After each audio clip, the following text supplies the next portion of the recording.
Hello, this is Christine Gauthier, and we are going to discuss the 2-week well baby assessment and anticipatory guidance. We're going to go over the historical data that you would want to gather at this visit, a little bit of nutrition, growth and development, discuss the physical exam, and anticipatory guidance for 2-week well baby checkups.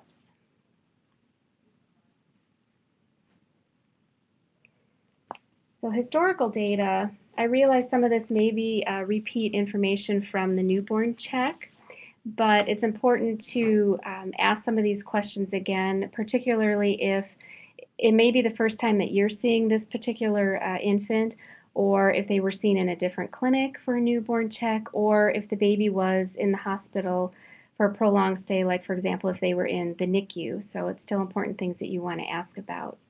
So in terms of pregnancy history, obviously you want to know about the prenatal course, whether they had prenatal care, how much prenatal care they had, any abnormalities on ultrasound or anything like that that might affect the baby. Birth history-wise, we like to know the delivery type, things like whether or not it was a C-section, whether it was a normal vaginal delivery, and if they used forceps, the gestation of the baby when the baby was born. We want to know about the neonatal course and their discharge. So, for example, if they were in the hospital and in the NICU, why they were in the NICU, how long they were in the NICU, or if it's an early discharge, because we still do have babies once in a while that are discharged early. We want to know the birth weight and the discharge weight. Now, a lot of times parents won't know the discharge weight or won't remember it. If they have any documentation, it may be on there and it may not be. And we want to know if they had the newborn screening done prior to leaving the hospital or birth facility or wherever the child was born. If they had their first one done, and like for example in Colorado, we do 2 newborn screenings, so typically we obtain that second screening when we see that baby for their 2-week checkup. But again, that's state by state specific, and we'll discuss that in another lecture, but that's something you need to know based on where you're practicing. We also need to know whether or not the baby had their hearing screened in the nursery. A lot of the times the parents may not necessarily remember that. Some facilities will give them a certificate that says they passed the hearing, but certainly something to ask whether or not they had their hearing tested and whether or not the baby passed hearing on both ears. And immunization history. Oftentimes infants will receive their first hepatitis B vaccine in the nursery. And then we need to ask a little bit about family and social history. Sometimes we ask this at the 2-week visit, although we should ask it really at every visit, but sometimes at the 2-week visit we expand upon it a little bit. So things like family medical history, if there's anything that tends to run in the family, this could be both acute problems or it could be chronic problems, anything that might key you into thinking about something that you might want to monitor and watch this particular infant for. This can include siblings as well. And also in terms of family medical history, you want to keep in the back of your mind questions to ask mom in terms of postpartum depression. So whether or not she had a history of postpartum depression with previous pregnancies. And oftentimes as pediatric providers, we tend to see the babies more frequently than any other providers do. So it's a good idea to keep in the back of your mind just to, ask mom at other well baby checks as well, questions about postpartum depression. In terms of family situation, family members, how many people are in the family, the living arrangement, so who lives at home with the family, with the baby. Is this a single mom? Is it a teen mom that's living at home with her family? Those kinds of things. And how adjustments to the new baby are going for both the mom, the dad, grandparents, anybody applicable, as well as siblings. And sometimes it's nice if the siblings come with for the well baby checkup. It's nice to actually ask them and incorporate them into the exam as well, and asking them questions and discussing their new baby brother or sister with them.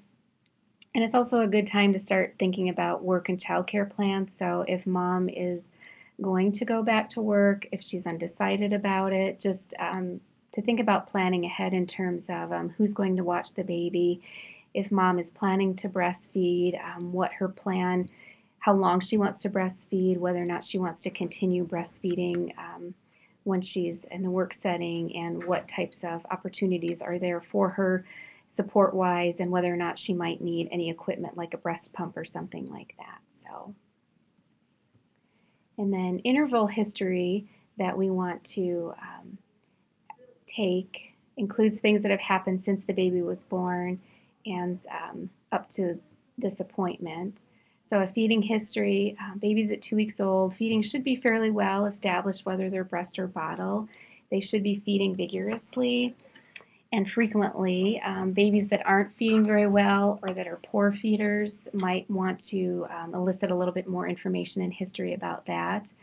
In terms of feeding, if there's excessive vomiting, spit up, those kinds of things, because sometimes pyloric stenosis can show up this early, so those types of questions as well. Elimination, so they should have gone through transitional stools and should be pretty much into normal breastfeeding or bottle feeding stools by this point. How the baby is sleeping.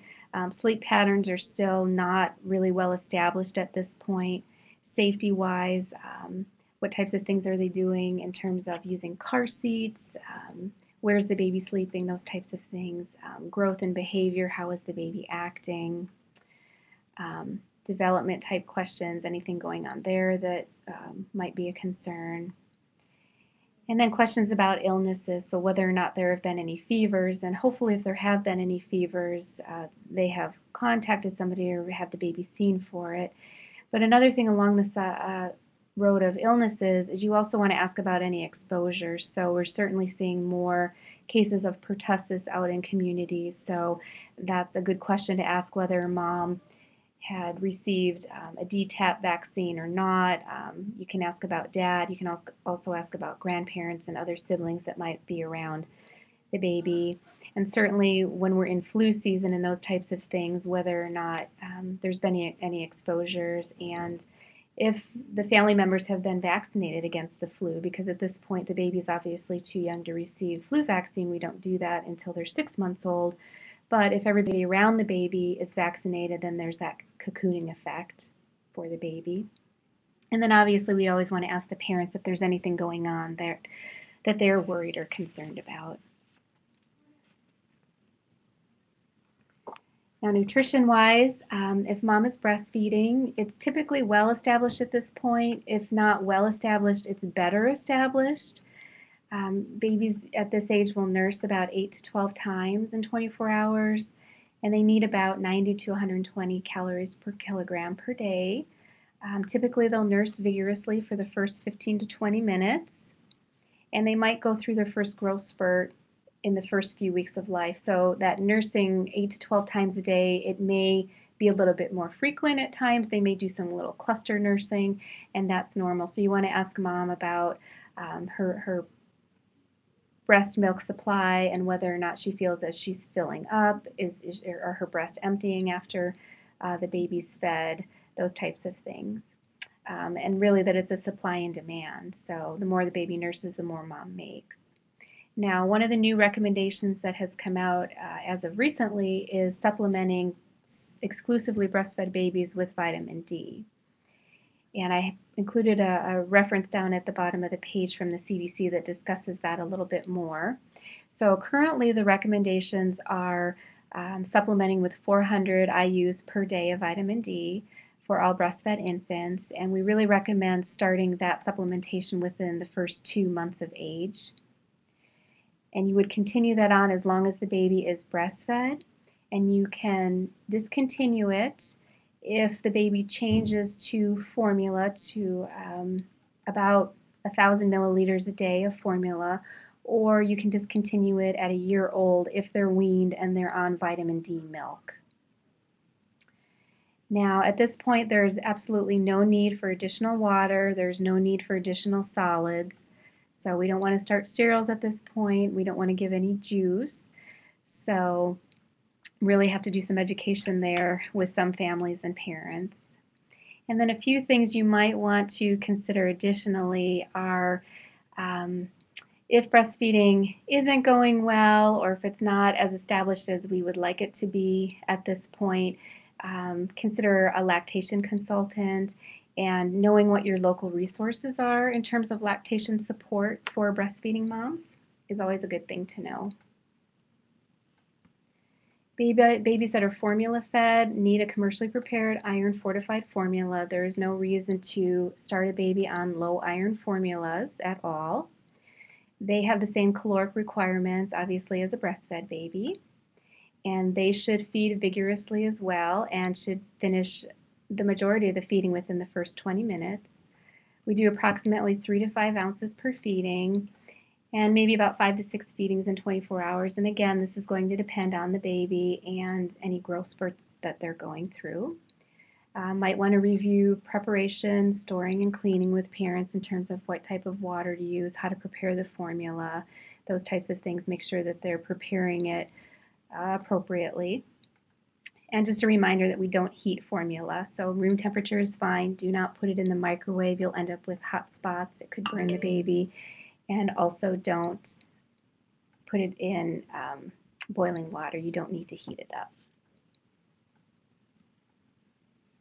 Growth and development wise, in terms of history, elimination, they should have 1 to 6 soft stools within 24 hours. Now, sometimes breastfed babies may have more. They may have them every time after they feed. They may have them before they feed and after they feed. The color might change. It may vary from a green to a brown to a yellow, and sometimes it varies between breastfed babies as well as formula-fed babies. Voiding should be about every 1 to 3 hours and about 8 to 10 times a day. Sleeping, they'll have alert periods, especially around feedings, but they typically sleep about 16 hours a day, and they might have little periods where they go through fussy periods, and that's normal at this stage.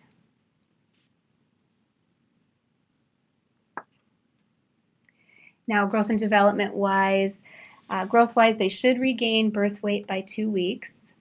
If they don't, if they're not back up to birth weight by 2 weeks, then this warrants a little more investigation and questions in terms of, are they receiving enough formula and or breast milk? Is mom's supply in? Those types of things. And if the baby is not back up to birth weight by 2 weeks, then you're going to need to follow up with them and potentially bring them back for some weight checks to make sure. Other questions, if the baby is excessively spitting, that would be something that would be a concern as well. So from here, average weight gain is about 1/2 of an ounce to an ounce per day. And typically they grow about 1 inch per month up to 6 months, and head circumference about 1/2 centimeter per month up to the first year. Development-wise, they should raise their head slightly in a prone position, or if parents are holding them against their chest, they kind of do that head bob where they lift their head up. They should be able to move all 4 of their extremities equally, the same. They should be able to respond to sounds and listen to things, follow objects to midline, and fix their gaze on objects, even though at this point their vision is very blurry, but typically faces or ceiling fans, those types of things, they can focus on pretty easily. So physical assessment, when we're looking at doing the physical assessment, obviously we need to gather their vital signs. So we need their height, their weight, their head circumference, and we need to plot those on the growth chart. Temperature, we need to check their respiratory rate and their heart rate, and I have the normal ranges there. And then when we start to look at the baby, just looking at their general appearance, whether they're quiet, they're alert, they're active, they're sleeping, you really need to undress a baby to get a good look at their whole body. Look for symmetry. One thing on the left side should look the same as the right side. Make sure that their movement is the same. The right arm should move just like the left arm should move. And then looking for any obvious abnormalities or dysmorphic features. So for example, if they have low set ears, they have something that just doesn't look right, things like that. Just a general overview. And moving on to the head, I know some of this will be, you'll cover some of the ears and whatnot in other lectures, but for 2-week-olds, obviously measuring the head circumference. We want to look at their head, feel their fontanelles, feel the sutures. And you can see there's 7 bones with 3 sutures there, and 2 fontanelles, anterior and posterior. Sometimes you'll see a little bit of an overlap at 2 weeks, and that can stay up until about 6 months. So posterior fontanelle should close by 2 months, and anterior closes a lot later, after a year old. But at the 2 week, they should be open, and you should be able to feel both of them.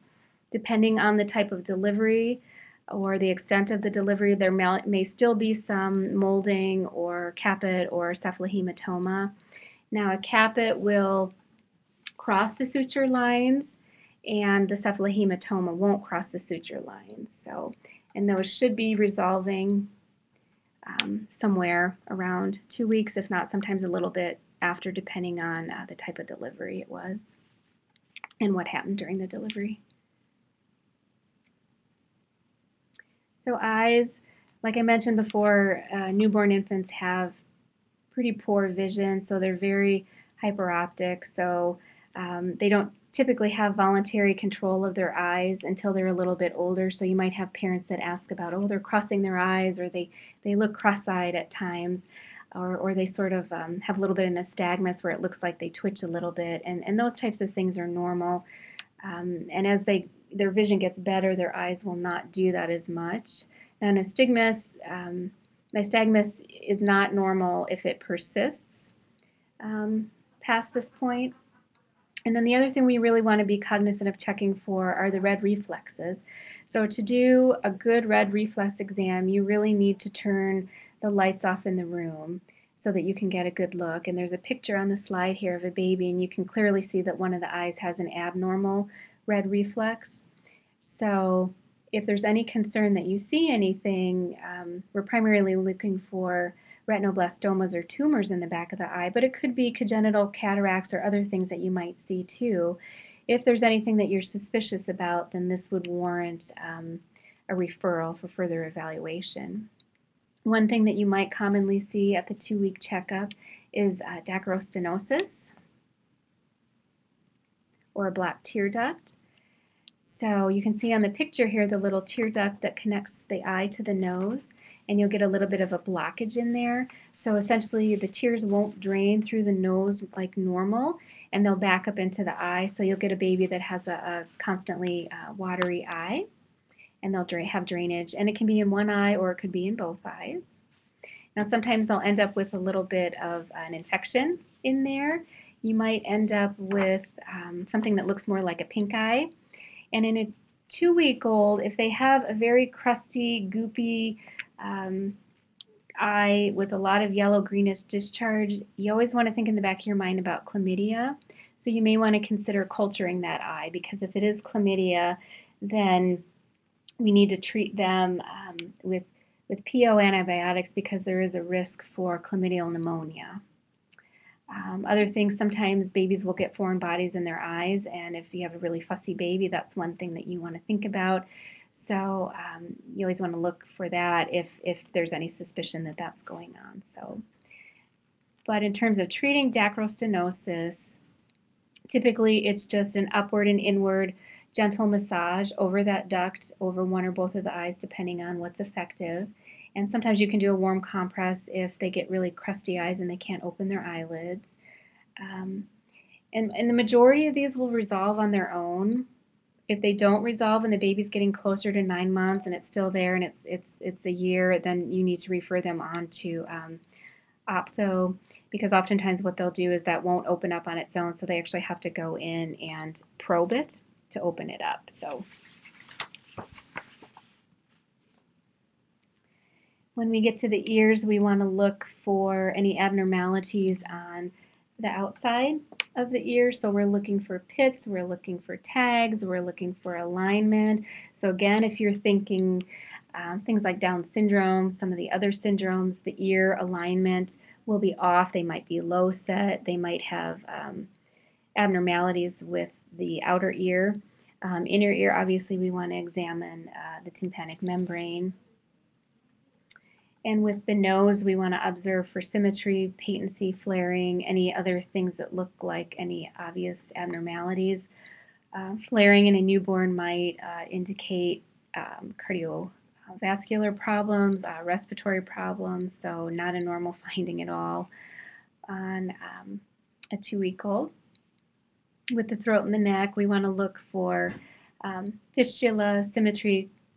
You want to feel their clavicles. Depending on the history of the delivery, if they had shoulder dystocia, we might have had a fractured clavicle. That's something to feel for and follow up with. With their neck, you want to look for torticollis, which may present at birth, and it also may be something that presents later on down the road, depending on positioning and sleep positions. And then also for palsies. And palsies are when there's damage to the brachial plexus. And again, you'll ascertain some of the history from the parents. If it was a difficult delivery, if it was a large gestational size baby, if there were twins, if they used an assisted delivery with forceps or vacuum. And basically what happens is the head gets stretched to the side and pulled, and that brachial plexus gets damaged. And so I have a few pictures here. So torticollis on the left-hand side is the sternocleidomastoid mastoid muscle is contracted, and sometimes you'll hear it called, referred to as wry neck. And you can see the picture of the baby on the bottom. Her head is obviously pulled to one side and sort of tilted up. If you see torticollis, typically we refer those babies on to PT for some stretching exercises. On the right side of the slide, it shows the brachial plexus, and you can see it lies there under the collarbone. So if the head is stretched or it's a particularly difficult delivery, sometimes you'll end up with a brachial plexus injury. In the baby on the bottom, you can see that the one arm is laying straight and the other arm is up and looks like it has normal tone. So something to watch for. The majority of these will recover with time, but it's something that if you see it or you know birth history-wise, you want to just make sure that it's followed up on each visit. If it doesn't resolve, if it doesn't seem like it's getting any better, then that would warrant referral to PT and or ortho, depending on the severity of it. So moving on to the lungs. Obviously, we want to listen to the breath sounds and see what their respiratory effort is. Again, if you're thinking about cardiovascular issues, that might clue you in. Heart, we want to feel femoral pulses, make sure that we've got good bilateral femoral pulses again, keeping in the back of our mind cardiac abnormalities and a coarcta of the aorta. We want to listen for murmurs. Sometimes murmurs aren't present initially in the immediate newborn period, and they may not be picked up at a newborn visit either, so always just listening out for those.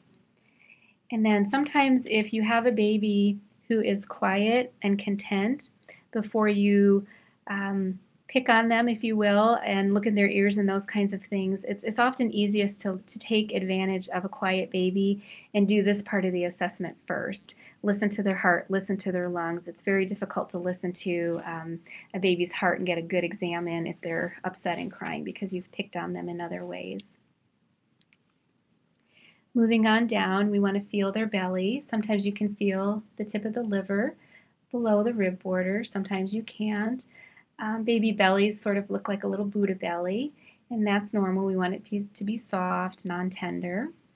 Genitalia exam, of course, we're going to look for whether or not the male baby was circumcised or not. It should be healing, if not really well healed. If they used a Plastibell, it should have fallen off by now. Make sure that we have 2 testicles that are palpable. If you have a retracted testy, make sure that it's one that you can get down. See if there's any other abnormalities, if there were any abnormalities at birth, like a hypospatus or anything like that. For females, looking at their labia and the size of those, any other obvious abnormalities, and whether or not there's been some discharge. It is normal to have a little bit of discharge. Some baby girls will have a little bit of a pseudomenses, potentially before 2 weeks, where it's just the hormonal changes withdrawal from being born, and it should be gone by 2 weeks, but oftentimes that's something that's a little bit scary for parents if they do have a little pseudomenses and they see a little reddish or brownish discharge, to just discuss that that's normal and educate on that. Hips, we want to look for symmetry. We want to look for movement. We want to look for any abnormalities, especially with the feet. If there's a club foot, it's more prevalent in males, and you can see there the statistics in terms of how often it happens in live births. There is a familial tendency for it, so again, when you're asking about family history, if there's any type of birth defects or abnormalities or anything like that. Another thing we need to make sure is we do a really good hip exam. We don't want to miss a hip dysplasia on a baby, because earlier referral and treatment is the key here. So hip dystocia, much more common in females, tends to be more common in the left hip than the right, but you can have it in both hips. Higher frequency in first born babies or breech delivery. So we want to make sure we do a good exam with a Barlow and Ortolani maneuver. We want to turn the baby over, lay them on their belly, look at their gluteal folds on their back, and we also want to check for their knee height. So we just have a few pictures here that shows you the exam to look for knee height. Lay the baby down, bend their legs, and just look to see if those knees are even. And then the Barlow maneuver, where we're manipulating that hip, and then the Ortolani maneuver.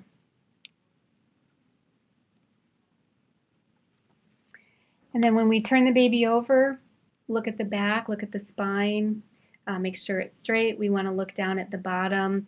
Sometimes you have to open their little bum cheeks a little bit to get a good look at the bottom to see if there's any dimples, if there's any hemangiomas, if there's any hair tufts down there that make us think in the back of our mind about any other neurological issues going on.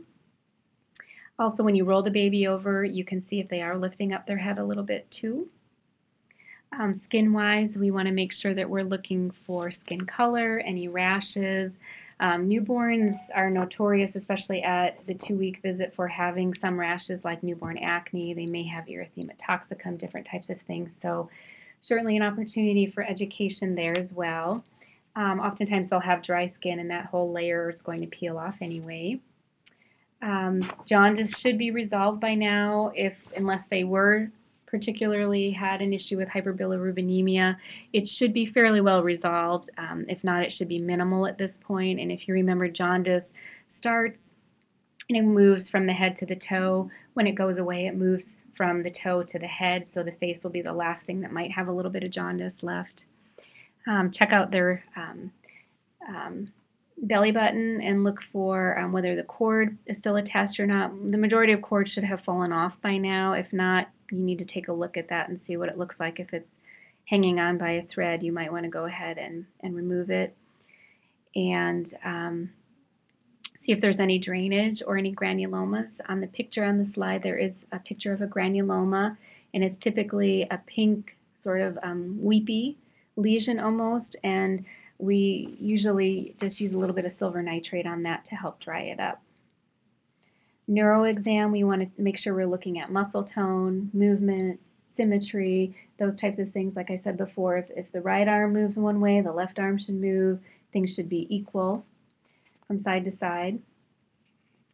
And reflex-wise, rooting reflex, you should be able to stroke the baby's cheek. They should be able to root. Sucking reflex, you can put a glove on and actually put your finger in the mouth to make sure when you're doing that you can also feel their palate to see if there's any abnormalities in the palate.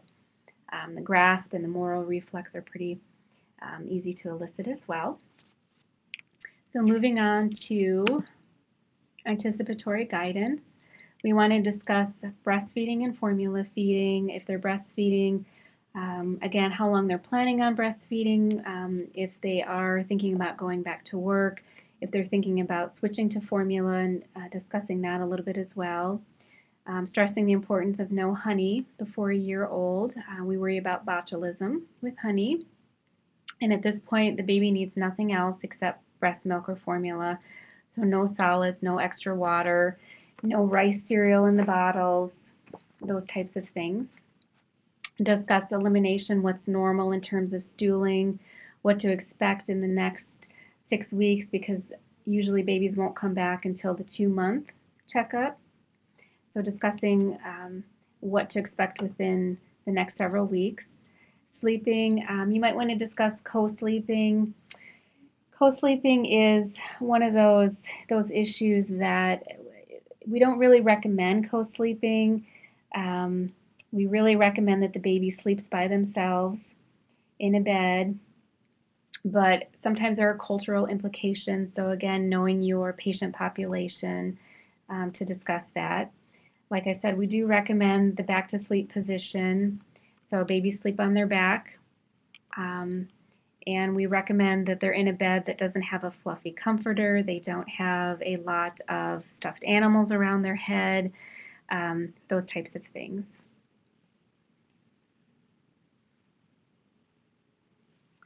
And then on to injury prevention. Car seats, we need to make sure that parents know and are using car seats. If they need car seats, it's good to know the local resources in your community in terms of if there's any loaner programs, if there's any programs that provide car seats for parents. And the other thing to keep in mind is that car seats actually have expiration dates. So if you haven't ever checked out a car seat, flip it over, and on the bottom there is actually an expiration date.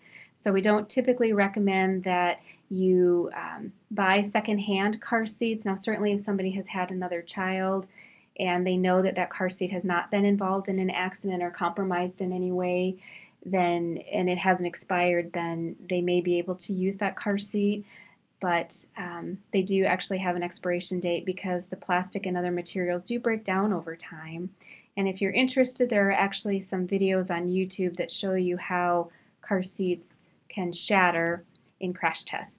So we always want to protect babies against falls. So certainly don't want to leave a baby alone on the edge of a bed or a changing table, making sure that they're in a safe position at all times. Sun exposure at this point at the 2-week checkup really is just avoidance. We don't recommend sunscreen until kiddos are 6 months old. One biggie is the risk of infection, particularly in babies under 2 months old. So we need to discuss what to do if a baby has a fever, what a fever is. Typically we consider a fever in a baby 100.4.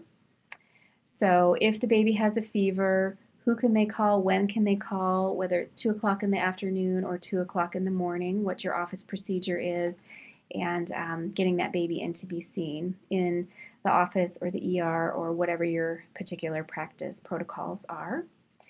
Smoking, we don't want to have any smoking around babies, obviously. Secondhand smoking, if parents do have to smoke, going outside to smoke, putting on a different layer, not letting people smoke around the baby inside, and that includes in the car as well. Protecting babies from burns. So it's a good time to remind people to check all the batteries in their smoke detectors to make sure that they are actually working. And oftentimes you want to recommend that they drop the temperature down on their water heater so that it's a safer temperature, so we reduce the risk of burns through water. Another thing to talk about is shaking. We don't want to ever shake a baby. You want to have a plan as to who's watching the baby. Make sure that that gets discussed with everybody, whether it's grandma, whether it's dad, whether it's babysitter watching the baby. Talk about taking a time out, walking away, counting to 10, that it's okay to let a baby cry for a while if that's what you need to do.